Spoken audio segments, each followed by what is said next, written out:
Мақтаншақ бақа.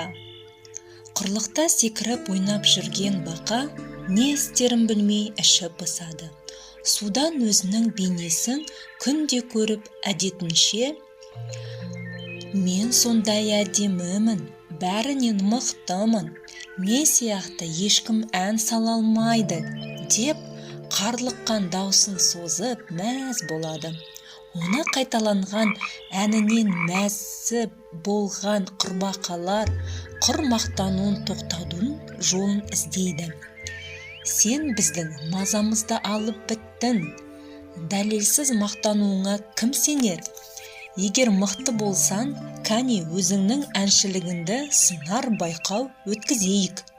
Егер сен жеңсең, жолыңа тұрмаймыз, ал жеңіліс тапсаң, бұл өнеріңді қоятын боласың деген сауал қояды. Байқау жарияланып, ең мықты әнші мен деген атаққа лайықтылар жиналады.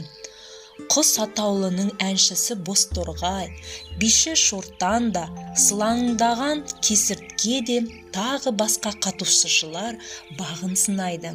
Өзінің әдемі даусымен, сыңғырлаған үнімен даланы тебіренткен Бозторғай барлығының көңілінен шығып, қуаныш сезімге бөлейді. Бақаға кезек келгенде, бақылдаған ащы даусынан кейін оны ешкім тыңдамай, өздері әңгіме дүкен құрады.